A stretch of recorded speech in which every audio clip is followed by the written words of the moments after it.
জাহিলি যুগে কন্যা জন্মগ্রহণ করাটা এটা খুব লজ্জার বিষয় ছিল, আর ইসলামের মধ্যে কন্যা সন্তান জন্মগ্রহণ করা গৌরবের বিষয়। আর জাহিলি যুগে কন্যা সন্তান জন্মগ্রহণ করা খুব অপমান, লজ্জার বিষয়। এর জন্য ভদ্র বিশিষ্ট লোকেরা কোন কন্যা সন্তান জন্ম হওয়ার সাথে সাথে আল্লাহ তাদের হত্যা করত, তাদের জেতা দাফন করত। আর সরদার দো আলম আলাইহিস সালাতু কি বলেছেন যে একটা কন্যা সন্তান জন্ম দিছে এবং তাকে লালন পালন করেছে, দিন শিক্ষা দিছে, আল্লাহ পাক রব্বুল আলামিন তার জন্য জান্নাত ওয়াজিব করে দিয়েছে। কি মর্যাদা দান করছে ইসলাম কন্যা সন্তানদের। অথচ জাহিলি যুগে কন্যা সন্তানদের কোনো মূল্য ছিল না, দাম ছিল না। দাহিতুল কলবি রাদিয়াল্লাহু তাআলা আনহু একটা নয়, দুইটা নয়, নিজের হাতে 70টা নিজের অনুরাগজাত কন্যা সন্তান জেতা দাপন করছে। সম্ভব কিভাবে? জনাব মুহাম্মদ রাসূলুল্লাহ সাল্লাল্লাহু আলাইহি ওয়াসাল্লাম দরবারে আসছে। شهر رمضان الذي أنزل فيه القرآن صدق الله العلي العظيم وصدق رسول النبي الكريم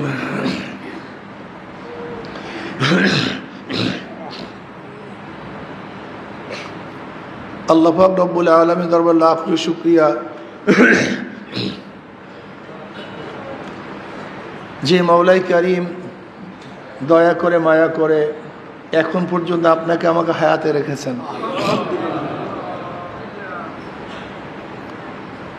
গোটা দুনিয়ার মধ্যে আজকে দিনও বহুত মানুষ দুনিয়ার থেকে বিদায় হয়ে গেছে। বাংলাদেশে বহুত মানুষ আজকে দুনিয়ার থেকে বিদায় হয়ে গেছে। বরিশাল জেলায় গিয়া দেখেন কত মানুষ, বরিশাল থানার মধ্যে, এমনকি ইউনিয়নের মধ্যেও মানুষ আজকে দুনিয়াতে নেই, কিন্তু আল্লাহ পাক আপনাকে আমাকে এখনো হায়াতে রেখেছে। কি নিয়ামত না ভাই? কত মানুষ জিন্দা আছে, অসুস্থ, বিছানায়, হসপিটালে, কেউ অ্যাক্সিডেন্ট, কেউ হার্ট ডিজিজ, কত ঝামেলার মধ্যে আছে, শেষ নাই, কিন্তু আল্লাহ পাক আপনাকে আমাকে সুস্থ রেখেছে। কত মানুষ সুস্থ আছে, রোজা রাখার তৌফিক হয় নাই, কপাল পোড়া কুকুরের মতো। রমজানের আগেও কুকুর দিনের বেলায় খানা খাইছে, তারা রমজানের মধ্যেও কুকুরগুলি দিনের বেলা খানা খায়। গরুগুলি রমজানের আগেও দিনের বেলা খানা খাইছে, গরুগুলি রমজানের মধ্যেও দিনের বেলা খানা খায়। ঠিক কিছু মানুষ আছে যারা রমজানের আগেও দিনের বেলা খানা খাইছে, পান করছে, রমজানের মধ্যেও দিনের বেলা খানা খাইতেছে, পান করছে। তাদের মধ্যে কুকুরের মধ্যে পার্থক্যটা কি? একই তো। ও দিনের বেলা খানা খাইছে, এও দিনের বেলা খানা খাইতেছে। আসলে ওদের মধ্যে, আসলে শুয়ারের মধ্যে, কুকুরের মধ্যে, জানোয়ারের মধ্যে কোনো পার্থক্য নেই। দেখেন, অবয়বের নাম মানুষ না, এই মানুষ রূপী চেহারার নাম মানুষ না। আসলে এখানে মারাত্মক আমরা ভুল করি। আমাদের এই দর্শনটা যদি ঠিক হয়ে যায় তাহলে হাজারো মাসালা হল হয়। আমরা মনে করি হাত, পা, চক্ষু, কান, নাক, এই যে শরীরের গঠনের নাম মানুষ। আসলে এইটাই চরম ভুল। এই আকৃতির নাম মানুষ না, এই চেহারার নাম মানুষ না, এই অবয়বের নাম মানুষ না। মানুষ এটা ভিন্ন জিনিস। যদি অবয়ব চেহারার নাম মানুষ হয়, তা চোরকে আপনি চোর বললেন কেন? তার অবয়ব তো ঠিকই আছে, তার চক্ষু, নাক, কান চোরের ঠিক আছে না? তা চোর বললেন কেন? ডাকাতকে ডাকাত বললেন কেন? ধর্ষককে ধর্ষক বললেন কেন? জালেমকে জালেম বললেন কেন? তার মানিটা কি? আসলে অবয়ব কিচ্ছু না, এটা তো পয়সা যাবে, গইলা যাবে, ধ্বংস হয়ে যাবে। সুম্মা রাদাদনাহু আসফালা সাফিলিন। ওমর বিন আব্দুল আজিজ রহমাতুল্লাহ আলাইহি, যাকে আমরা পঞ্চম খলিফা মনে করি, এই ওমর বিন আব্দুল আজিজ রহমাতুল্লাহ আলাইহি বলেন, তুমি যাকে যত মহব্বত করো, যাকে যত ভালোবাসো, সে মারা যাওয়ার 3 দিন পরে তার চেহারার দিকে তাকাতে পারবে না, তার কাছেও যেতে পারবে না, ভুলে গেছে। পচন ধরছে, পুইস পড়তেছে, চেহারা বিবর্ষ হয়ে গেছে। এই তো আমাদের হাকিকত। हकीकत से तो दुनिया बेखबर है, दुनिया की नुमाइश पर नजर है। এইটাই তো হাকিকত, এটার নাম মানুষ না। একজন চোর, ডাকাত, বদমাস, খুনি, ধর্ষক, তাদের আকৃতি অবয়ব সবই ঠিক, কিন্তু তাদের মর্যাদা, একজন আল্লাহওয়ালা, তাদের চেহারা অবয়ব সবই এক, কিন্তু তাদের মর্যাদা কিন্তু এক না। নবী আলাইহিস সালাতু ওয়াস সালাম ফরমান, আমার উম্মতের মধ্যে 500 জন বুজুর্গ হবে, নির্দিষ্ট বুজুর্গ, সম্মানিত বুজুর্গ, এবং 40 জন আবদাল থাকবে। তারা দুনিয়ার থেকে বিদায় হওয়ার পরেই সে স্থানে আর একজন চলে আসবে। কয়জন আবদাল? 40 জন আবদাল থাকবে এবং 500 বুজুর্গ, খাস বুজুর্গ থাকবে। তাদের একজন বিদায় হওয়ার সাথে সাথে আর একজন সেই স্থলে বিশুক্ত হয়ে যাবে। সাহাবারা বলছেন, ইয়া নবী আল্লাহ, তাদের চেনার কোনো কায়দা আছে? বলে, হ্যাঁ, কায়দা আছে। তাদের কায়দা হলো তাদের জুলুম করলে তারা মাফ করে দেয়, তাদের জুলুম করে তারা মাফ করে দেয়। জুলুম, অত্যাচারের প্রতিশোধ গ্রহণ করে না। তারা মানুষের সাথে ভালো ব্যবহার করে, রেজেকের থেকে মানুষকে দান করে। এইগুলো তাদের আখলাক, এইগুলো তাদের চরিত্র। অথচ তারা কিন্তু মানুষ, কিন্তু তাদের মর্যাদা আমাদের মর্যাদা কোথায়? উমর ইবনে খাত্তাব রাদিয়াল্লাহু তাআলা আনহু ইসলাম গ্রহণ করার আগে যে চেহারা ছিল, ইসলাম গ্রহণ করার পরে একই চেহারা, চেহারার পরিবর্তন হয় না। কিন্তু কোথায় ওমর আর কোথায় সে আগের ওমর? ইসলাম গ্রহণ করার আগের ওমর আর ইসলাম গ্রহণ করার পরের ওমর কিন্তু এক ওমর না, কিন্তু চেহারার পরিবর্তন হয়নি। আমি বারবার এই কথাটাই বুঝাতে চাই যে আসলে মূল ব্যাপারটা কোন জায়গায়। কলব, আসল খেলতাম আসলে কলব। ওমর তো ইসলাম গ্রহণ করার আগেও সেই ওমর, কিন্তু ইসলাম গ্রহণ করার পরের ওমর কিন্তু এক ওমর না। কোথায় কি পার্থক্য? দাহিয়াতুল কলবি রাদিয়াল্লাহু তাআলা আনহু ইসলাম গ্রহণ করার আগে তার খবর সবাই জানেন। জাহিলি যুগে কন্যা জন্ম গ্রহণ করাটা এটা খুব লজ্জার বিষয় ছিল, আর ইসলামের মধ্যে কন্যা সন্তান জন্ম গ্রহণ করা গৌরবের বিষয়। আর জাহিলি যুগে কন্যা সন্তান জন্মগ্রহণ করা খুব অপমান, লজ্জার বিষয়। এর জন্য ভদ্র বিশিষ্ট লোকেরা কোন কন্যা সন্তান জন্ম হওয়ার সাথে সাথে আল্লাহ তাদের হত্যা করত, তাদের জ্যাতা দাপন করত। আর সরদার দো আলম আলাইহিস সালাতু কি বলেছেন যে একটা কন্যা সন্তান জন্ম দিছে এবং তাকে লালন পালন করেছে, দিন শিক্ষা দিছে, আল্লাহ পাক রব্বুল আলামিন তার জন্য জান্নাত ওয়াজিব করে দিয়েছে। কি মর্যাদা দান করছে ইসলাম কন্যা সন্তানদের। অথচ জাহিলি যুগে কন্যা সন্তানদের কোনো মূল্য ছিল না, দাম ছিল না। দাহিয়াতুল কলবি রাদিয়াল্লাহু তাআলা আনহু একটা নয়, দুইটা নয়, নিজের হাতে 70টা নিজের ঔরাতজাত কন্যা সন্তান জ্যাতা দাপন করছে। সম্ভব কিভাবে? জনাব মুহাম্মদ রাসূলুল্লাহ সাল্লাল্লাহু আলাইহি ওয়াসাল্লাম দরবারে আসছে, বলি, ইয়া নবী আল্লাহ, আমি পাপিষ্ট, আমি বদকার, আল্লাহ কি আমার গুনাহ মাফ করবেন? নবী আলাইহিস সালাতু বলেন, দাহিয়া, তওবা করো, ইস্তেগফার করো, মাওলার কাছে মাফ চাও, আল্লাহ সমস্ত গুনাহ খাতা মাফ করে দেবেন। দাহিয়াতুল কলবি রাদিয়াল্লাহু আনহু, ইয়া নবী আল্লাহ, ইয়া রাসূলুল্লাহ, আমি ওই গুনার কথা ভুলতে পারি না, ওই অপরাধের কথা ভুলতে পারি না, আমাকে বারবার সেই অপরাধ আমাকে নাড়া দেয়, আমি সহ্য করতে পারি না। ইয়া নবী আল্লাহ, ইয়া রাসূলুল্লাহ, আমার স্ত্রীর গর্ভে একটা সন্তান আসছে, আমি সফরে গেলাম, অনেক দিন পর সফর থেকে আসছে, আমি স্ত্রীকে বললাম, তোমার সন্তানের অবস্থা কি? সে কি জন্ম হয় নাই? বলছি সে মারা গেছে। অথচ আমার সেই সন্তান মারা যায়নি। আমার সন্তানটা ছিল একটা মেয়ে সন্তান, কন্যা সন্তান। আমি তাকে মেরে ফেলবো, এই ভয়ে আমার স্ত্রী তাকে তার নানা বাড়িতে রাখছে, আমার ঘরেতে রাখে নাই। কন্যা সন্তান রাস্তায় বড় হয়েছে। আপনারা জানেন দাহিয়াতুল কলবি রাদিয়াল্লাহু তাআলা আনহু আরবের মধ্যে সবচেয়ে বেশি আকর্ষণীয় চেহারা ছিল, সবচেয়ে বেশি সুন্দর ছিল। এমনকি দাহিয়াতুল কলবি রাদিয়াল্লাহু এত বেশি সুন্দর ছিল, সে রাস্তায় যখন নামতেন সবসময় মুখ আবৃত করে নামতেন, ফিতনার ভয়ে। মহিলারা সহ্য করতে পারতো না তাকে দেখলে, এত আকর্ষণীয় চেহারা ছিল। বুঝেন তো তার কন্যা কেমন চেহারাওয়ালা, ফুটফুটে চাঁদের মতো, এত সুন্দর। বাচ্চা কথা বলতে পারে, বাবাকে বাবা ডাকে, 4-5 বছর বয়স, চিনতে পারে, দেখতে পারে, আদর করতে পারে, স্নেহ করতে পারে, মোহাব্বত করতে পারে, ভালোবাসতে পারে। এই অবস্থা, এত সুন্দর চেহারা। দাহিয়াতুল কলবি রাদিয়াল্লাহু ফরমান, ইয়া নবী আল্লাহ, আমার স্ত্রী আমার সেই মেয়েটাকে নিয়ে আসছে। আমি দেখলাম এত সুন্দর, এত আকর্ষণীয় এক মেয়ে, উজ্জ্বল নক্ষত্রের মতো, এত রূপবতী। আমি আমার স্ত্রীকে বললাম, এটা কে?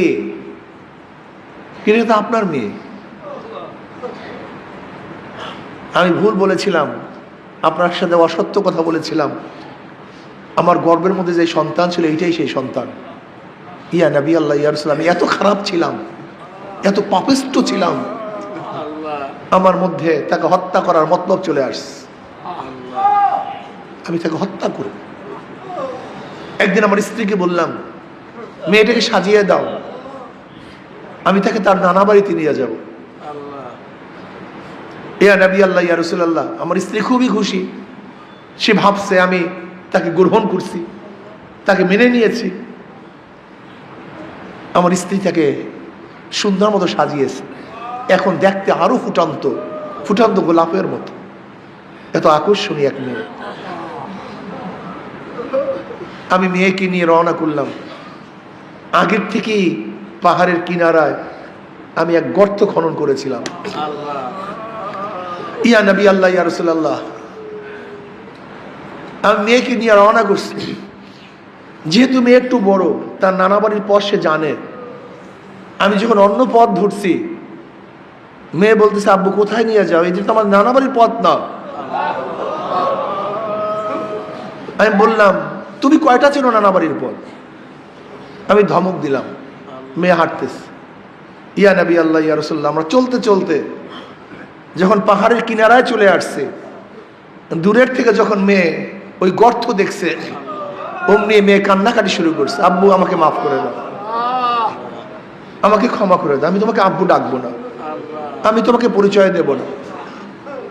আমি জোর করে তাকে টেনে হেসড়ে গর্তের কিনারে নিয়ে আসছি। বাচ্চা আমার পাও জড়াইয়া ধরে, কান্নাকাটি করে, আব্বু আমাকে মাফ করো, আমাকে ক্ষমা করো, আমি তোমাকে বাপ পরিচয় দেব না, তোমার কাছে আসবো না। কিন্তু ইয়া নবী আল্লাহ, আমার কলব এত পাথরের মতো ছিল, এত খারাপ ছিল, আমার মধ্যে কোনো মায়া আসে নাই। ইয়া নবী আল্লাহ, ইয়া রাসূলুল্লাহ, আমি আমার বাচ্চাকে ধাক্কা দিয়ে গর্তের মধ্যে ভালায় দিয়েছি।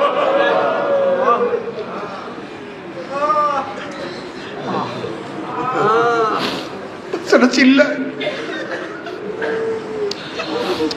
বলে, আব্বু আমাকে মাফ করো, আমাকে হত্যা করিও না। এত চিল্লা চিল্লি করতেছে, ইয়া নবী আল্লাহ, ইয়া রাসূলুল্লাহ।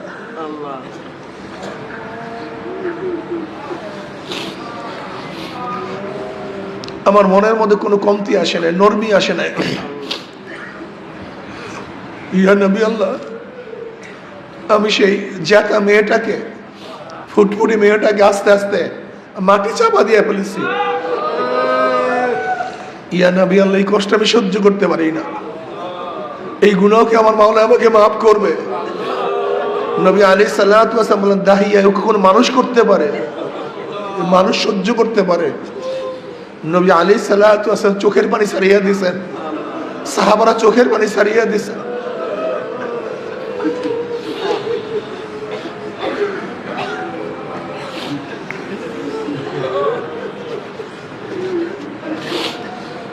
ইয়া নবী, এই গুনাহ কি আমার মাওলা মাফ করবে?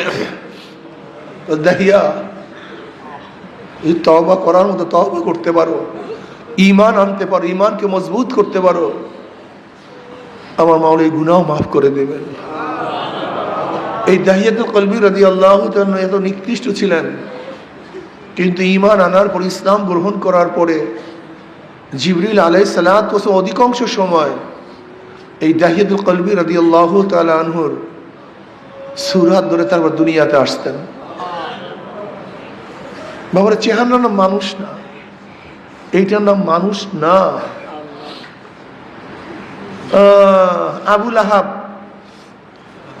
আবু লাহাব তো অগ্নিস্ফুলিঙ্গের বাপ, খুব চেহারাওয়ালা ছিল, খুব সৌন্দর্য ছিল, খুব আকর্ষণীয় চেহারা ছিল, কিন্তু কি লাভ হবে বলেন তো?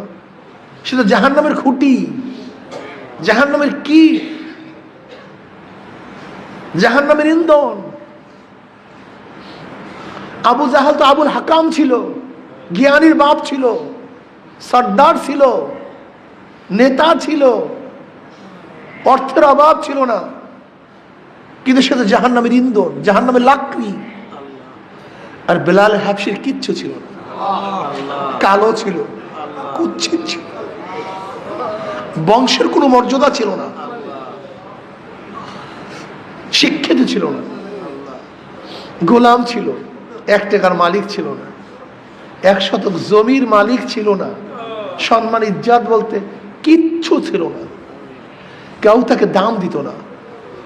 কিন্তু কলবটা পরিবর্তন হওয়ার পরে এত দামি হয়ে গেছে।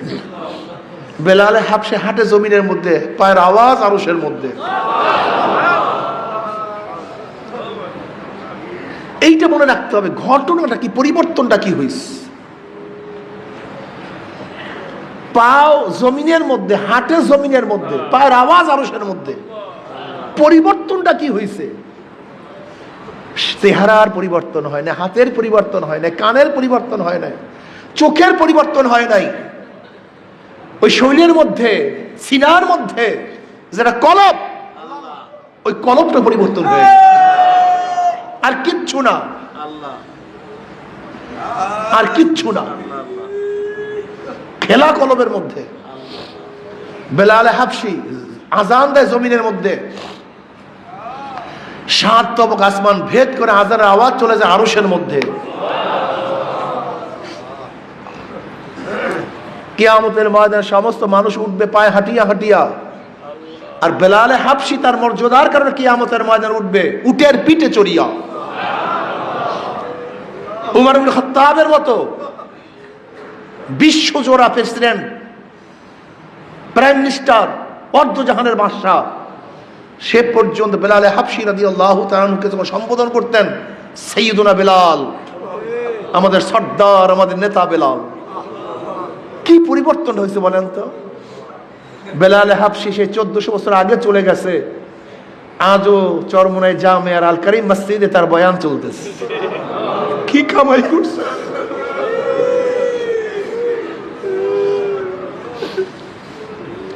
আসলে বাবা, আমি বারবার বলতে চাই, এই অবয়বের নাম, চেহারার নাম, হাতের নাম, পায়ের নাম, চোখের নাম, এর নাম মানুষ না, এর কোনো দাম নাই, এর কিচ্ছু না। মূল ব্যাপারটা কলব। ইন্না ফিল জাসাদে মুদগাহ ইযা সালাহাত সালাহাল জাসাদু কুল্লু ওয়া ইযা ফাসাদাত ফাসাদাল জাসাদু কুল্লু আলা ওয়াহিয়াল কলব। সরদার দো আলম আলাইহিস সালাম, বুখারী মধ্যে রওয়ায়াত আছে, নবী আলাইহিস সালাতু ওয়াস সালাম ফরমান, প্রত্যেকটা মানুষের মধ্যে একটা, সিনার মধ্যে একটা গোশতের টুকরা আছে, একটা গোশতের টুকরা। ওই গোশতের টুকরাটা যখন ভালো হয়ে যায়, গোটা মানুষটাই ভালো হয়ে যায়। আর গোশতের টুকরাটা যখন খারাপ হয়ে যায়, গোটা মানুষটাই খারাপ হয়ে যায়। ওই গোশতের টুকরাটার নাম কি? এই কলবটাকে যদি পরিবর্তন করতে পারি, কলবটাকে যদি সংশোধন করতে, এই যত এই মুজাহিদা, যত সাধনা, যত তরিকা, যত কষ্ট, সব কিছু কলবটাকে ঠিক করার জন্য, ওই বক্র কলবটাকে সোজা করার জন্য। ওই বক্র কলবটাকে নিয়ন্ত্রণে আনার জন্য, ওইটা নিয়ন্ত্রণে আনা খুবই কঠিন, অনেক কঠিন, অনেক সাধনার বিষয়, অনেক সাধনা, অনেক সাধনা। যে যত সাধনা করতে পারবেন তার মর্যাদা তত তত তত তত বাড়তে থাকবে। এই কলবটাকে সংশোধন করি, কলবটাকে পরিবর্তন করি। লা ইয়ানফাউ মালু ওয়ালা বানুনা ইল্লা মান আতাল্লাহা বিকলবিন সালিম।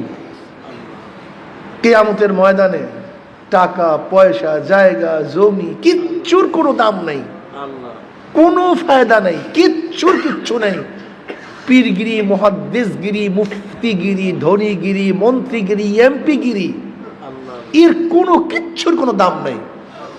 লা ইয়ানফাউ মালু ওয়ালা বানুনা, বানুনা মানে শক্তি, সন্তান, শক্তি, ক্ষমতা, অর্থের ক্ষমতা, কোনো ক্ষমতার কোনো লাভ নেই, কোনো দাম নেই, মানের কোনো ফায়দা নেই। টাকা পয়সা জায়গা জমির কোনো উপকারে আসবে না, কোনো ফায়দা দিবে না। লা ইয়ানফাউ মালু ওয়ালা বানুনা ইল্লা মান আতাল্লাহা বিকলবিন সালিম। সালিম মানে সুস্থ, রোগ মুক্ত, মেজাল মুক্ত, যার মধ্যে কোনো গুনাহ নাই, পবিত্র, স্বচ্ছ, সুন্দর যে কলব, সেই কলবই একমাত্র উপকারে আসবে, সেই কবল একমাত্র মুক্তি পাবে। আর যাদের কলব নষ্ট, যত বড় ধনী হন, যত বড় অর্থওয়ালা হন, যত বড় ক্ষমতাসীন হন, কোন লাভ নেই। এর জন্য এই কলবটাকে সুস্থ করতে হবে, এই কলবটাকে সুস্থ করা চাই। রোগ কলবের মধ্যে এক্সের রোগ, এই কলবকে পরিষ্কার করতে গেলেই সাধনা করতে হবে। ইব্রাহিম বিন আদম রাহমাতুল্লাহ আলাইহির ঘটনা বারবার আপনারা শোনেন। ওয়াজাক্কির ফা ইন্না যিকরা তানফাউল মুমিনিন। ছাদের মধ্যে আওয়াজ, কিসের আওয়াজ? আওয়াজটা কি? রাত্রে উঠছে। কে তুমি? মহলের মধ্যে, রাজমহলের মধ্যে। কে তুমি? কি খোঁজ করে? গেলে উঠ খোঁজ করতেছ। উঠ খোঁজ করি। বলে পিয়াকু, উঠ হারানো গেছে, খুঁজবা বনে জঙ্গলে মরুভূমিতে, ছাদের উপরে উঠ আসবে কিভাবে? এখানে উঠ পাওয়া যায়? বিয়াকুব কোথাকার? তখন ওই পথিক বলতেছে, আমি বিয়াকুব না, বিয়াকুব তুমি। যেরকম ছাদের উপরে উঠ পাওয়া যায় না, আরামের বিছানায় মাওলাকে পাওয়া যায় না। কারবার হয়ে গেছে। ওয়াজ তো বেশি লাগে না, আসলে তাসাউফ পন্থীদের ওয়াজ কম, কাজ বেশি। তাদের ওয়াজ কম, কাজ। মনে রাখবেন, সবাই কিন্তু এক মানেন না। ১৬ লক্ষ সাহাবী সবাই এক মানেন না, সবার আশারায় মুবাশশারা না, সবাই দুনিয়াতে জান্নাতের সুসংবাদ পান নাই। এই ১৬ লক্ষ সাহাবীদের মধ্যে সবাই কিন্তু খোলাফায়ে রাশিদিন না। পার্থক্য আছে কি নেই? সমস্ত নবীদের মর্যাদার মধ্যে পার্থক্য আছে কি নেই? এই গোটা মানুষের মধ্যে মর্যাদার পার্থক্য আছে কি নেই? চরমনায় সমস্ত মুজাহিদের মধ্যে পার্থক্য আছে কি নাই? কাজে অন্য কারোর সাথে আপনি তুলনা করিয়েন না, আপনি নিজের চিন্তা করেন। এই মাত্র হাদিস শুনাইলাম, নবী আলী সাল্লাল্লাহু আলাইহি ওয়াসাল্লাম বলছেন, আমার উম্মতের মধ্যে 500 জন কি থাকবে? বুজুর্গ থাকবে, বিশেষ বুজুর্গ, এবং 40 জন আবদাল থাকবে। অথচ কোটি কোটি মানুষ, শত শত কোটি মানুষ। আপনি ভাবিয়েন না সবাই এক মর্যাদা, সবাই এক দামি না। পাগল, সবাই এক দামি না, সবাই এক মর্যাদা না। আপনি আপনার চিন্তা করেন, আপনি আপনার সাধক হন, আপনি আপনার পথ দেখেন, আপনি নিজের চিন্তা করুন, আমি কতদূর অগ্রসর হইতিস, কতদূর অগ্রসর হইতিস। আমি কথাটা বুঝাতে পারছি? চরমনায় সমস্ত মুজাহিদের মান এক না। আল্লাহ পাক এরকম কিছু মুজাহিদ রাখছেন, মুস্তাজাবুদ দাওয়া। আল্লাহ পাকের কাছে যেই দোয়া করেন, আল্লাহ পাক সেই দোয়াই কবুল করে ফেলেন। এরকম কিছু মুজাহিদ আছে তো, সবাই না, সবাই হওয়াও সম্ভব না। এত সাহাবাদের মধ্যে জান্নাতের সুসংবাদ পাইছেন কতজনে? 10 জন। সবাই মান এক না, সবাই সাহাবী। এই জন্য চরমোনাই মুজাহিদের মধ্যে সবার কিন্তু মান এক না রে পাগল। কিছু মুজাহিদ আছে আলহামদুলিল্লাহ, থাকবে এরকমই। সবাই ফার্স্ট ক্লাস ফার্স্ট হয় না, সবাই গোল্ডেন এ প্লাস পায় না, সব ছাত্ররাই পাস করে না। চরমোনাই সমস্ত মুজাহিদরাই পাস করবে, ব্যাপারটা কিন্তু এরকম না। এর জন্য নিজের চিন্তা করবে, সাধনা করবেন। সাধনা দাম হলে সাধকের, যারা বেশি সাধনা করতে পারবেন তারাই দামি হয়ে যাবে। এই যে চরমোনাই আসছেন, তার বিয়াতের মধ্যে আসছেন, সবার কি মান এক? কিছু মুজাহিদ আছে প্রত্যেকটা সময়কে কাজে লাগায়, প্রত্যেকটা সময়কে কাজে লাগায়, একটা সময় তাদের বেহুদা যায় না। সবাই কিন্তু তোর বিয়াতে আসছে, সবার কিন্তু মান এক না। এটা হবেও না, হওয়া সম্ভবও না, সম্ভবও না। এর জন্য কিয়ামতের ময়দানে নবী আলাইহিস সালাতু ওয়াস সালাম ফরমান, আমার এমন কিছু উম্মত হবে যারা এক একজনে হাজার হাজার হাজার হাজার জাহান্নাম থেকে সুপারিশ করে জান্নাতে নিয়ে আসেন। সবার মান এক না।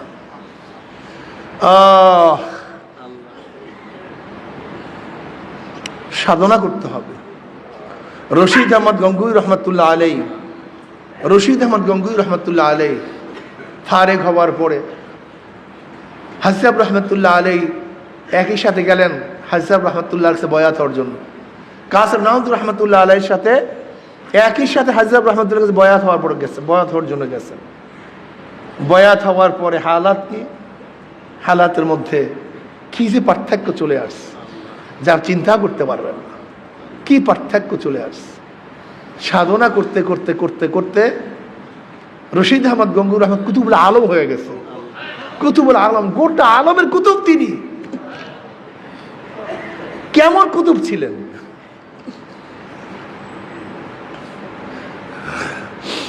দাদা রহমতুল্লাহ আলাই তাসকিরাতুর রশিদিয়ার বরাত দিয়ে একটা ঘটনা নিয়ে আসছেন। এক মুরব্বী রশিদ আহমদ গঙ্গুই রহমতুল্লাহকে বলতেছেন, হুজুর আমার নাতিকে পাই না 3 দিন পর্যন্ত। বলে আমি কি করব? বলে না হুজুর আমার অবস্থা খুবই খারাপ, আমার নাতি ছাড়া উপায়, আমি নাতিকে পাই না। রশিদ আহমদ গঙ্গুই রহমতুল্লাহ আলাইহি এমন কান্নাকাটি শুরু করছে, কাঁদতে কাঁদতে অস্থির। তাহলে বসো। রশিদ আহমদ গঙ্গুই রহমত হুজরার মধ্যে গেলেন। হুজরার থেকে বেরোয় এসে বলতে, যাও তোমার নাতি আসছে, যাও বাড়িতে যাও। ওই বুড়া চলে গেছে, গিয়া দেখে সে নাতি দরজার সামনে পড়া, বেহুশ অবস্থা পড়া। রশিদ আহমদ গঙ্গুই রহমতুল্লাহ আলাইহি দরবার থেকে বুড়া তো চলিয়া গেছেন, গিয়া দেখেন নাতি ঘরের সামনে দরজার সামনে পড়া। এবার সেবা শুশ্রূষা করার পরে নাতি হুশে আসছে। কই গেছিস তুই? কোথায় আসছো? কোথায় ছিলি? কইলে আমি নামাজ পড়তে বের হইস, হঠাৎ দুষ্ট জিন আমাকে উড়াইয়া এক সাগরের দ্বীপের মধ্যে ফালাইয়া দিস, যেখানে চারিদিকে পানি আর নোনা। আমি ঘুরতেছি, আমার জীবনের মায়া শেষ, আর আসতে পারো বুঝি নেই। চারিদিকে সাগর, মাঝখানে দ্বীপ, খাওয়ার কোনো ব্যবস্থা নাই, পানাহারের কোনো ব্যবস্থা নাই, পানি মুখে দেয়া যায় না, এত নুন। হঠাৎ আমি দেখি রশিদ আহমদ গঙ্গুই রহমতুল্লাহ আলাইহি আমাকে সে বলছে, আসলে তুই এখানে কি করস? তুই চক্ষু বস, আমার হাত ধর। এরপরে কি হয়েছে আমি জানি না, এরপরে কি হয়েছে আমি জানি না। কি বুঝলেন?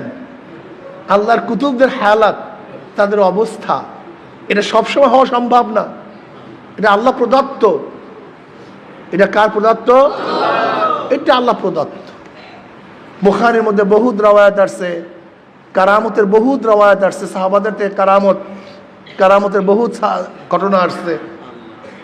বুখারীর মধ্যে এক রওয়ায়াত আসছে, 2 সাহাবী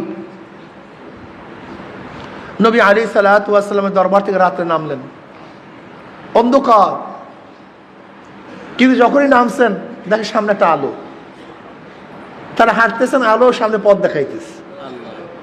তারা অনেক দূর যাওয়ার পরে 2 জনের রাস্তা ভাগ হয়ে গেছে, একদিকে আর একজন অন্যদিকে আলোটা ভাগ হয়ে উভয়কে আলো দেখতে দিতে ঘর পর্যন্ত পুছাইয়া দিস।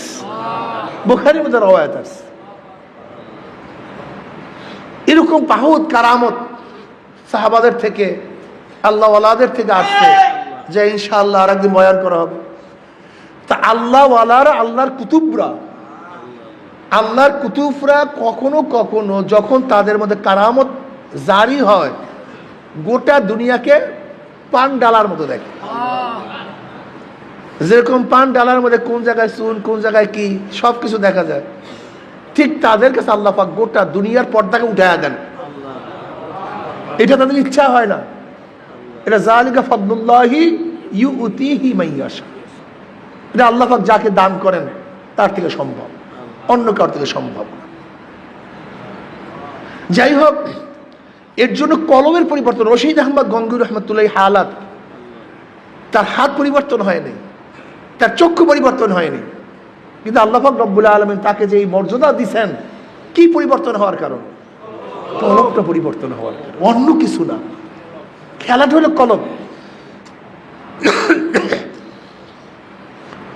ব্রিটিশ হঠাৎ আন্দোলনের পরে রশিদ আহমদ গঙ্গুর রহমতুল্লাহ আলাই, কাসেম নামদুর রহমতুল্লাহ আলাই, হাজরত রহমতুল্লাহ আলীর উপর বহু নির্যাতন, যে নির্যাতনের শেষ নেই, সীমা নাই।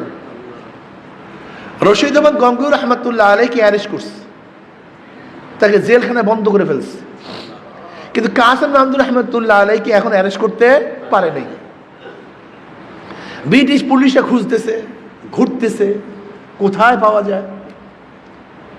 এর মধ্যে কিছু মুনাফেক আছে না, ওই মুনাফেকরা ব্রিটিশ পুলিশদেরকে নিয়ে আসছে সাত্তা মসজিদে। সাত্তা মসজিদ, যেখানে কাসেম নামদুর রহমতুল্লাহ আলাই থাকতেন, মোরাকাবা করতেন। সাত্তা মসজিদ হজরত কাসেম নামদুর রহমত সাত্তা মসজিদের মধ্যে, এর শাখের পরে, এর মধ্যে ওই মুনাফেক বাহিরের থেকে, মসজিদের বাহিরের থেকে ব্রিটিশ পুলিশদেরকে বলতেছে, ওই যে দেখো, ওইটা কাসেম নানুতি, ওইটাই কি কাসেম নানুতি। এর মধ্যে পিছন থেকে দেখছে তো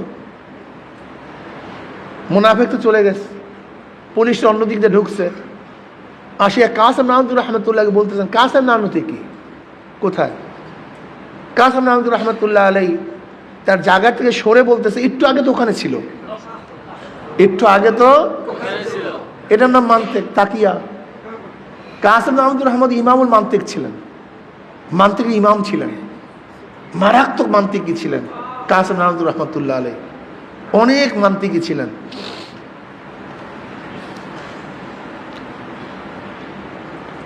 হজরত কাসেম নানুতুল্লাহ বলছে, একটু আগে তো ওখানে ছিলেন,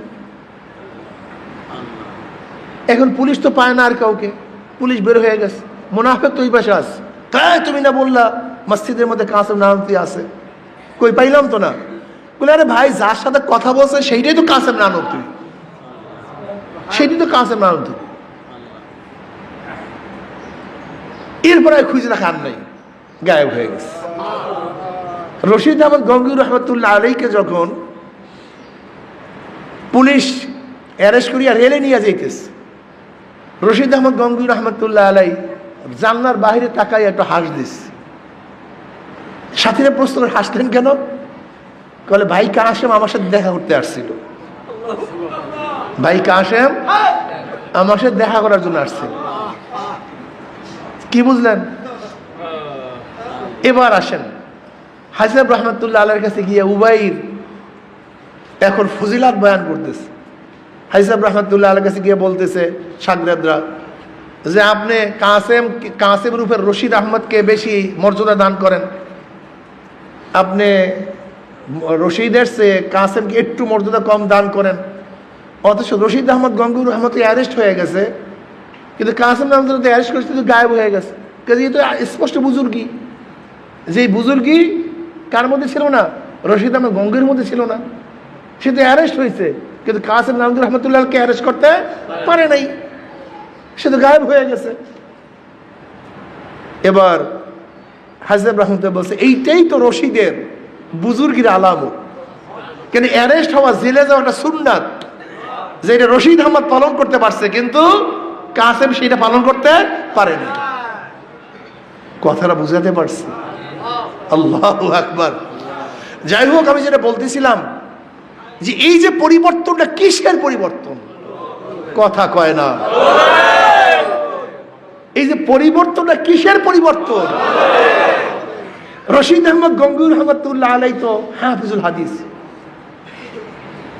ফকিহুন নফস, সামনের জানা জানে, লামিউ দেরারি যা শরার কিতাব, বুখারী সিয়াসত তার কিতাবগুলি একাই পড়াতেন, ফকিহুন নফস, এত বড় জানুয়া। অথচ হাসিব রহমতুল্লাহ আলাইহির মতো কাফিয়া পাশ এক ব্যক্তির কাছে বয়াত হওয়ার পরে এমন কি পরিবর্তন আসলো যে রশিদ আহমদ গঙ্গুর রহমতুল্লাহর অবস্থা কি জানেন? একদিন তার এক শাগরেদ এসে বলতেছে, হযরত, আমাকে মানুষ গালি মন্দ বকাবাকি করে, কলে চিল্লা চিল্লি করে, নাচানাচি করে, নাচনেওয়ালা পীরকা মুড়ি, নাচুন্নে পীরের মুড়ি, আমাকে অবজ্ঞা করে। আমার কাছে একটু খারাপ লাগে, কিন্তু আমি তো হালাত টিকাইতে পারি না, ঠিক রাখতে পারি না। রশিদ আহমদ গঙ্গুর রহমতুল্লাহ আলাই তার মুরিদকে বলছেন, যাও, যখন ওই ব্যক্তি তোমাকে টিটকারি করবে, তুমি তখন তাকে বলবা যে হুজুর শুধু নিজে নাচে না, নাচায় ও নাচতি হ্যাঁ নাচাতে ভি হ্যাঁ, এই কথা বলবো। যখনই ওই ব্যক্তি টিটকারি করার জন্য আসছে, তখন এই কথা বলছে, উনি শুনে নিজে নাচে না, উনি নাচায়ও, এর মধ্যে তার মধ্যে হালাত পয়দা হয়ে গেছে, হালাত পয়দা হয়ে গেছে। এর রশিদ আহমদ গঙ্গুর রহমতুল্লাহ আলাই, রশিদ আহমদ গঙ্গুর রহমতুল্লাহ আলাই জুতার পায়ের আওয়াজে আল্লাহ পাক কলব খুলে দিতেন, মাসালা বুঝে আসতো। থানবী রহমতুল্লাহ আলাই একটা মাসালা জিজ্ঞাসা করার জন্য রশিদ আহমদ গঙ্গুর রহমতুল্লাহর কাছে গেছেন। রশিদ আহমদ গঙ্গুর রহমতুল্লাহ খবর দেওয়া হয়েছে যে আশরাফ আলী আসছে। আশরাফ আলী থানবী রহমতুল্লাহ রশিদ আহমদ গঙ্গুর রহমতুল্লাহ আলাইয়ের অনেক জুনিয়র, অনেক জুনিয়র। আশরাফ আলী থানবী রহমতুল্লাহ আলাই রশিদ আহমদ গঙ্গুর রহমতুল্লাহ আলাইয়ের কাছেই বয়াত হওয়ার জন্য গেছিলেন, তার কাছে বয়াত হবেন। কিন্তু রশিদ আহমদ গঙ্গুর রহমত বলছেন, আশরাফ আলী, তুমি একটা কাজ করো, আমার কাছে বয়াত না হয়ে হাসিব রহমতের কাছে বয়াত হও, তা আমরা পীর ভাই হয়ে যাব। যাই হোক, মাসালা হল করার জন্য গেছেন আশরাফ আলী থানবী রহমতুল্লাহ আলাই রশিদ আহমদ গঙ্গুর রহমতুল্লাহ আলাইয়ের কাছে, মাসালা হল করুন। তা আগে তো কাঠের খরম পড়তো, বউলালা জুতা, এরকম টক্কর করে হাঁটতো, বুঝেন নাই? ওই কাঠজন এরকম মানে বাড়ি খেত, চট করে আওয়াজ হইত। তো রশিদ আহমদ গঙ্গুর রহমতের ঘরের থেকে বের হয়েছেন, দরজায় আসবেন, তার পায়ের চট আওয়াজ আসতেছে। থানবী রহমতের কাছে মাসলা হল হয়ে গেছে। মাসালা কি হয়ে গেছে? ওই জুতার পায়ের আওয়াজে মাসালা হল হয়ে গেছে। কথাটা বুঝতে পারছেন? বুজুর্গের অবস্থাটা বুঝেন? এর জন্য কিতাবের দ্বারা না, ওয়াজের দ্বারা না, নসিহতের দ্বারা না, দিন পয়দা হয় বুজুর্গদের নজরের মাধ্যমে। নজর সবচেয়ে আসল। ইত্তাকু আন ফিরাসাতিল মুমিন ফাইন্নাহু ইয়ানজুরু বিনূরিল্লাহ। ইত্তাকু আন ফিরাসাতিল মুমিন, মুমিনদের বিশেষ নজর থেকে বাঁচিয়ে থাকো, যেহেতু তারা নিজেদের এই চর্মচক্ষু থেকে তাড়ায় না। চক্ষু শুধু চর্ম থাকে না, লা তা'মাল আবসারু ওয়ালাকিন তা'মাল কুলুবুল্লাতী ফিস সুদূর। আল্লাহ পাক কালামে পাকের মধ্যে ফরমান, লা তা'মাল আবসারু ওয়ালাকিন তা'মাল কুলুবুল্লাতী ফিস সুদূর। তাদের চর্মচক্ষু অন্ধ হয় নাই, তাদের বাহ্যিক চক্ষু অন্ধ হয় নাই, তাদের অন্তরের মধ্যে, সিনার মধ্যে যে চক্ষু আছে, সেই চক্ষুটা অন্ধ হয়ে গেছে। সেই চক্ষুটা কি হয়ে গেছে? সেই চক্ষু খোলার জন্য চরমনাই আসছেন। যেই চক্ষের মধ্যে আবরণ পড়ছে, যেই চক্ষুটা অন্ধ হয়ে গেছে, সেই চক্ষুর অপারেশনের জায়গা হলো এইটা। সে চক্ষু খোলেন, সে চক্ষুর পাওয়ার বাড়ান, সেই চক্ষুর পাওয়ার যদি বাড়াতে পারেন, এমন পাওয়ার হবে, এমন পাওয়ার হবে, আপনার সামনে কোনো কিছুই আর আবদ্ধ থাকবে না, গোপন থাকবে না। কাশ কাকে বলা হয়? কাশ মানে খোলা। কাশ মানে কি? আহলুল কাশ মানে কি? যাদের কাছে সবকিছু খোলা, উন্মোচন, স্পষ্ট। কথাটা বুঝে পারেন, এর নাম কাশ। এই শোনেন না, কাশ কাশ। আল্লাহ পাক রব্বুল আলামিন মাঝে মাঝে সমস্ত পর্দাকে উঠায়া দেন, সমস্ত পর্দাকে উঠায়া দেন, সবকিছু তারা দেখতে পারে। কাশ জারি হয়ে যায়। এটা লাজম না, এটা জরুরি না, লেকিন এরকম হতে পারে, এরকম হইছে, হয়। আমাদের বুজুর্গানের দিনের থেকে হাজারো ঘটনা এরকম আছে। অনেকেই কিন্তু এই ঘটনাগুলি যে শুনে আশ্চর্য হয়ে যায়। এর কারণটা কি জানেন ভাই? তুমি হলে দুধের বাচ্চা, শিশু মানুষ, তুমি তো ক খাও চিনো না, আর তুমি এই সমস্ত বিষয়ের আলোচনা বুঝবা কিভাবে? এটা সম্ভব কিভাবে আমাকে বলেন তো? খুবাইব রাদিয়াল্লাহু তাআলা আনহু, তাকে যখন আবদ্ধ করা হয়েছে, হারেসের মেয়ে বলতেছে যে হারেসকে হত্যা করার কারণে, হযরত খুবাইব রাদিয়াল্লাহু তাআলাকে হত্যা করার জন্য তার ছেলেরা তাকে খরিদ করছে। বুখারীর মধ্যে রওয়ায়াত আছে। হারেসের মেয়ে বলতেছে খুবাইবের চেয়ে উত্তম বন্দী আমি কোনোদিন দেখি নেই। খুবাইব রাদিয়াল্লাহু তাআলা কত আখলাকি ছিলেন।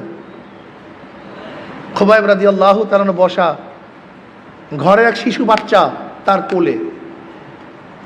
এবার তো ভয় পেয়ে গেছে ঘরের সবাই যে শত্রুর কাছে আমাদের বাচ্চা, এখন তো হত্যা করবে, গলা টিপে ধরবে। খুবাইব রাদিয়াল্লাহু বুঝতে পারছেন।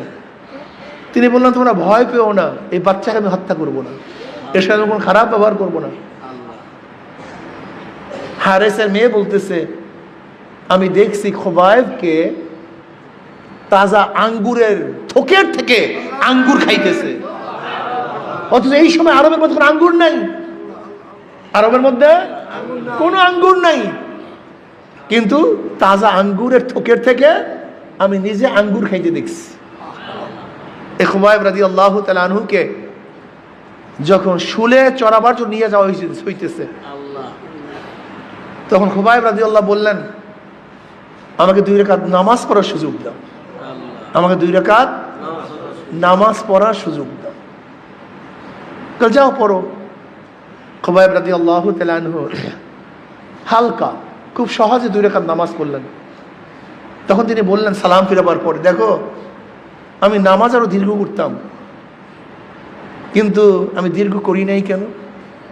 তোমরা ভাববা আমি মৃত্যুর ভয়ে নামাজকে দীর্ঘ করতেছি, তোমরা ভাববা মৃত্যুর ভয় আমি নামাজকে লম্বা করতেছি, এর জন্য আমি নামাজকে হালকা করছি। এরপর হযরত খুবাইব রাদিয়াল্লাহু তাআলা আনহুকে যখন শুলে চড়াবার জন্য প্রস্তুতি নিচ্ছে, তখন তিনি বললেন ওয়ালাস্তু উবালি হিনা উক্তালু মুসলিমান, হিনা উক্তালি মুসলিমান আলা আইয়াজান মান কানা ফিল্লাহি মাসরাই ওয়া যালিকা ফি যাতিল ইলাহি ওয়া ইয়াশা ইউবারিক ফি আওসালি শিলবি মুমাজ্জাই। ফালাস্তু উবালি হিনা উক্তালু মুসলিমান, আমার কোনো টেনশন নাই, কোনো চিন্তা নেই, যেহেতু আমি মুসলমান অবস্থায় শাহাদাত বরণ করতেছি। ওয়ালাস্তু উবালি হিনা উক্তালু মুসলিমান, যেহেতু মুসলমান অবস্থায় মারা যাইতেছি, শহীদ হইতেছি, আমার টেনশন কি, আমার চিন্তা কি? আলা আইয়া শাক্কিন কানা ফিল্লাহি মাসরাই, অন্য রওয়ায়াত আলা আইয়া জানমেন কানা ফিল্লাহি মাসরাই। তোমরা কাবার দিকে মুখ ফিরে আমাকে হত্যা করো অথবা অন্যদিকে ফিরে হত্যা করো না কেন, কোনো টেনশন নেই, যেহেতু আমার মৃত্যুটা, আমার রক্ত প্রবাহিত হচ্ছে কার জন্য? একমাত্র আল্লাহর জন্য। ওয়াযালিকা বিল্লাহি ওয়া কানা যালিকা কি হিনা উক্তুল মুসআলা যাইন ওয়াযালিকা ফি যাতিল ইলাহি ওয়া ইয়াশা ওয়াযালিকা ফি যাতিল ইলাহি ওয়া ইয়াশা ইউবারিক ফি আওসালি শিলবি মুমাজ্জাই। আল্লাহ পাক ইচ্ছা করলে আমার প্রত্যেকটা জোড়ার থেকে, আমার প্রত্যেকটা রক্তের ফোঁটার থেকে আল্লাহ পাক রব্বুল আলামিন আমাকে বহুত বহুত বরকত দান করবেন। ইউবারিক ফি আওসাল শিলবি মুমাজ্জাই। তারা শহীদের মুহূর্তেও, জীবন বিসর্জন যাওয়ার মুহূর্তেও তাদের কত সুখ, কত আনন্দ, যে আমার কোনো চিন্তা নাই, ফালাস্তু উবালিহিনা উক্তাল মুসলিমান, আমার কোনো টেনশন নাই, কোনো চিন্তা নাই, যেহেতু আমি মুসলমান অবস্থায় মারা যাইতেছি। কি মজার কথা। আর আমরা মারা যাওয়ার আগে চিন্তা করি আমাদের এই বাড়ির কি হবে, টাকার কি হবে, এইটার কি হবে, সেইটার কি হবে। আর তাদের চিন্তা ফালাস্তু উবালিহিনা উক্তাল মুসলিমান আলা আইয়ি যামবিন কানা ফিল্লাহি মাসরাই ওয়াযালিকা ফি যাতিল ইলাহি ওয়া ইন ইয়াশা ইউবারিক ফি আওসালি শিলবিন মুমাজ্জাই। কত মজার কথা। কলবটাকে পরিষ্কার, আল্লাহ কলবটাকে সাফ করিয়া দাও, কলবটাকে পরিষ্কার করিয়া দাও। কলব আল্লাহ কলবটাকে সাফ করিয়া দাও। এইটা কিন্তু পরিষ্কার করতে পারে। লা ইয়ানফাউ মালু ওয়ালা বানুনা ইল্লা মান আতাল্লাহা বিকলবিন সালিম। কিয়ামতের ময়দানে একদল মানুষ এত সুস্থ কলব নিয়ে উঠবে, এত পরিষ্কার কলব, গুনাহ নাই, পাপ নাই, এত পাওয়ারফুল কলব নিয়ে কিয়ামতের ময়দানে উঠবে। কালবেরকে যেরকম আকাশের মধ্যে বিজলি চমকাবার সাথে সাথে তারা আলো দুনিয়াতে পৌঁছিয়া যায়, তাদের কলবের পাওয়ার এত বেশি হবে, 1 সেকেন্ডের মধ্যে পৌঁছে রাত পাড়ি দিয়ে মাওলার জান্নাতে চলিয়া যাবে। এত পাওয়ারফুল। আল্লাহ আল্লাহ আল্লাহ আল্লাহ, এত পাওয়ারফুল কলব। কোনো গুনাহ নাই, কোনো টেনশন নাই, কোনো চিন্তা নাই, কোনো হিসাব নাই, কোনো নিকাশ নাই। হিসাবা ইয়াসিরা,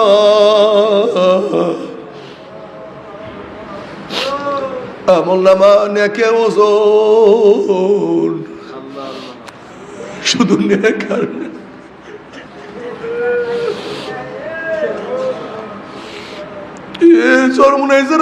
কলবটাকে পরিবর্তন করার, কলবটাকে সাধনা করার চেষ্টা করেন।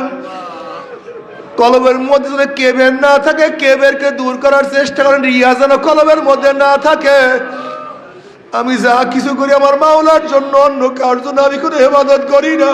আমি সেজদা দেই আমার মাওলার জন্য, আমি রুকু করি মাওলার জন্য, আমি বয়ান করি আমার মাওলার জন্য, আমি দাওয়াত দেই মাওলার জন্য, আমি ইলম অর্জন করি আমার মাওলার জন্য, আমি সব কিছু করি আমার মাওলার জন্য। ইন্না সলাতি ওয়া নুসুকি ওয়া মাহইয়ায়া ওয়া মামাতি লিল্লাহি রাব্বিল আলামিন। আমার জানি ইবাদত, আমার মালি ইবাদত, আমার এই সাধনা, আমার এই চেষ্টা একমাত্র আমার মাওলার জন্য। যদি কলবটাকে পরিষ্কার করতেই পারো, পৌঁছরাত পাড়ি দিয়া মাওলার জান্নাতে চলিয়া যাবা। তুমি কি দেখো না রাবিয়া বসরি রাহমাতুল্লাহ আলাইহা এই কলবটাকে পরিষ্কার করার কারণে আমার মাওলা কি মর্যাদা তাকে দান করছে। একজন মহিলা, অনেকে বলে সে একজন বান্দি ছিলেন, একজন লিউন্ডি ছিলেন, বান্দি ছিলেন, চেহারাও ভালো ছিল না।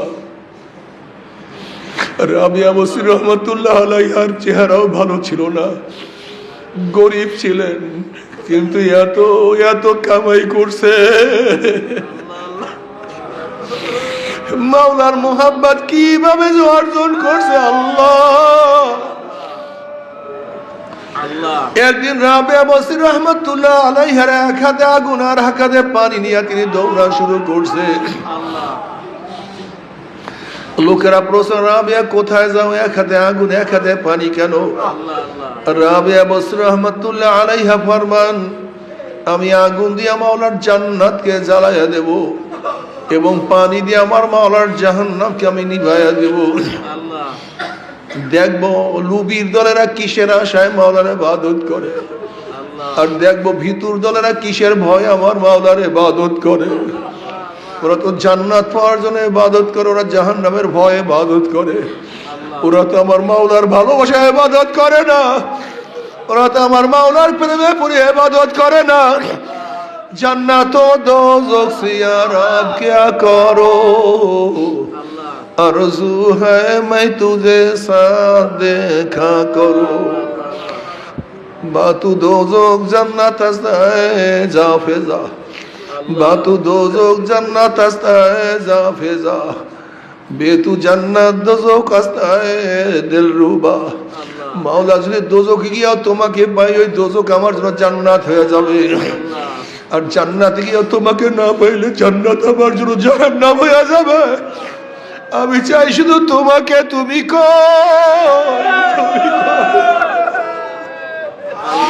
ওরে কলবটাকে মাওলার জন্য খালি করিয়া ফেলাও। हर तमन्ना दिल से रुखसद हो गई, अब तू आजा, अब तो खिलवात आ गए। हर तमन्ना दिल से रुखसद हो गई, अब तू आजा, अब तो खिलवात आ गई। মাওলা অন্তর থেকে সব চিন্তা, সব ভাবনা, সব কিছু দূর করিয়া ফেলাইছি। মাওলা তুমি একটু আসো, তুমি একটু আসো, আমার কলবের মধ্যে একটু আসো। আল্লাহ তোমার মোহাব্বতের কলবকে পূর্ণ করিয়া দাও, তোমার ভালোবাসাতে আমার অন্তরে ভরিয়া দাও। কত মোহাব্বত করি আল্লাহ আল্লাহ ডাকে আমার মাওলাকে। ইয়া বাবা ইয়া নাবা ইয়া মুস্তুজু ইয়ামিকুনা, ইয়া মামুরা ইয়া নাবা ইয়া মুস্তুজু ইয়ামিকুনা, হাসলা ইয়া দিয়ানা ইয়া দারুজু ইয়ামিকুনা। মাওলা তোমাকে পাই অথবা নাই পাই, তুমি আমাকে ধরা দাও অথবা না দাও, তুমি আমার ডাকে সাড়া দাও অথবা নাই দাও, আমি তোমার ডাক ছাড়বো না, আমি তোমার পথ ছাড়বো না, আমি তোমার পথে থাকবো। আমি তোমাকে ডাক দিয়ে থাকবো। আল্লাহ আমাদের খেয়াল কত মজা।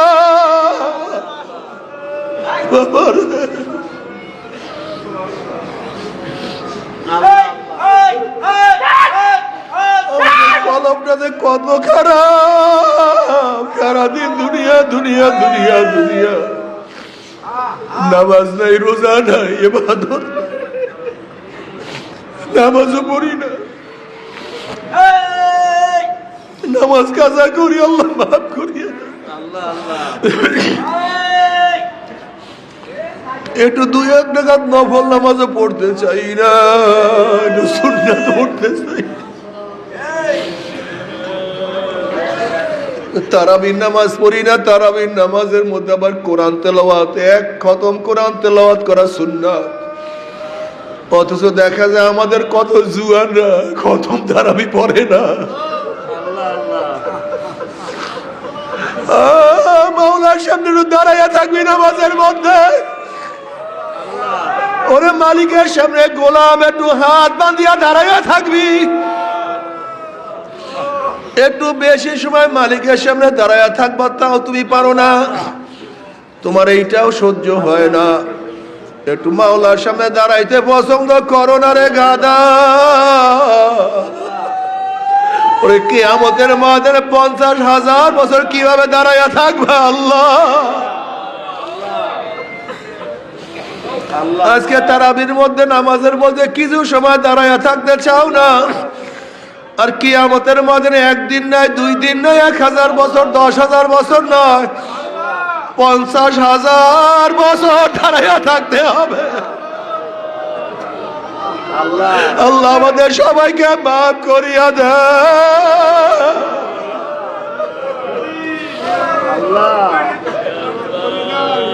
বাবারে কলমটাকে সোজা করো, কলমটাকে ঠিক করার চেষ্টা করো, রিয়া যেন না থাকে। কেবে উম্মুল আমরাজ, কেবে সবচেয়ে খারাপ, নিজেকে মিটায়া দাও। খোদা মুঝসে মুঝকো দূর কর। আল্লাহ তুমি আমাকে ভুলাইয়া দাও, আমি কিছু না।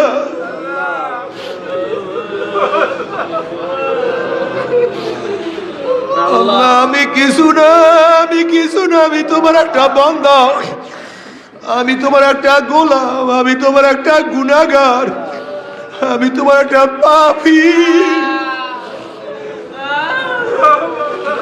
নিজেকে সব সময় কলবটাকে সুস্থ রাখো, ঠিক রাখো। আমার মাওলা কিবেরকে সহ্যই করতে পারে না, অহংকারকে সহ্যই করতে পারে না। আল্লাহ তুমি মাফ করিয়া দাও। আল কিবরিয়া রিদাই, আল্লাহ পাক হাদিসে কুরসির মধ্যে ফরমান কিবের হলো আমার খাস চাদর, আমার চাদর ধরিয়ে কেউ টানাটানি করিও না। আল্লাহ কিবের সহ্যই করতে পারে না। বাবারে রমজান মাসে আসছেন, সময়টাকে কাজে লাগান, সব সময় সময়কে কাজে লাগান, মাওলাকে ডাকেন, কলবটাকে মাওলার দিকে ঝুঁকায়া দেন, আর মাওলাকে ডাকতে থাকেন আর বলতে থাকেন মাওলা হে ধরা দাও অথবা নাই দাও, তুমি দরজা খোলো অথবা নাই খোলো, তুমি আমার ডাকে সাড়া দাও অথবা নাই দাও, আমি তোমাকে ডাকবো, তোমার দরজায় নক করতেই থাকবো, তোমার দরজায় নক করতে।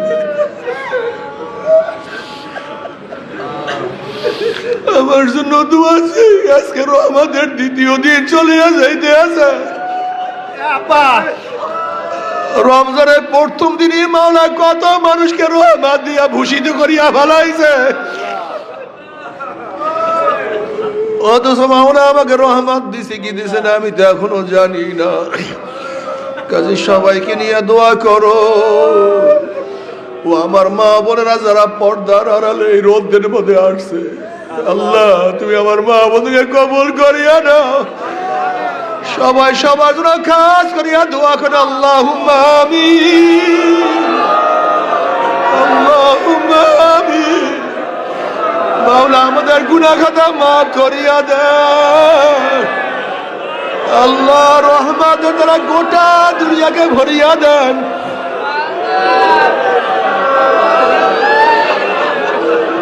আল্লাহ রহমতের দ্বারা গোটা দুনিয়াকে ভরিয়া দেন।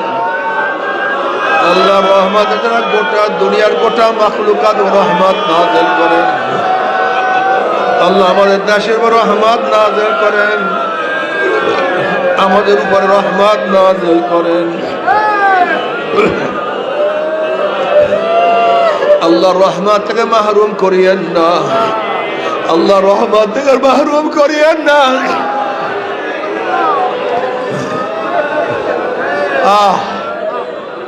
আল্লাহ রহমত থেকে আমাদেরকে কাউকে মাহরুম করে আল্লাহ।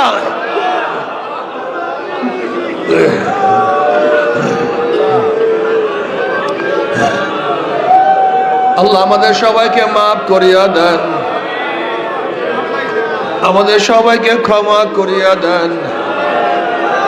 আল্লাহ আমাদের গুনার সীমা আছে, সংখ্যা আছে, আপনার রহমতের সীমাও নাই, সংখ্যাও নাই। আমাদের গুনার দিকে না তাকাই আপনার রহমতের দিকে তাকাইয়া আপনি আমাদের জিন্দেগীর সমস্ত গুনাহ খাতা মাফ করে দেন আল্লাহ।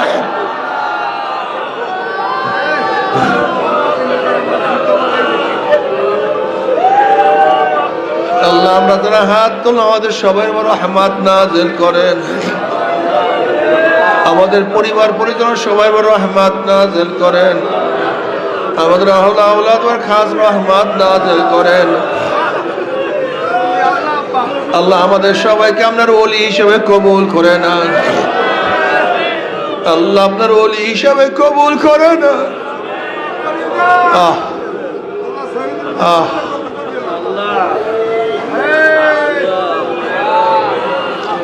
আল্লাহ আমরা যারা হাত তুললাম যাই না কার মা নাই, বাবা নাই, স্ত্রী নাই, সন্তান নাই, দাদা নাই, দাদু নাই, নানা নাই, নানু নাই, ভাই নাই, বন্ধু নাই। আল্লাহ যত মুমিন মুমিনাত মুজাহিদরা কবরে শুয়ে রয়েছে চিরতরে তার বাবার আযাবকে মাফ করে দেন। ইয়া আল্লাহ খাস করে আমাদের শায়খ মুর্শিদের কবরকে জান্নাতের বাগিচা বানায়া দেন। দাদাদের কবরকে জান্নাতের বাগিচা বানায়া দেন।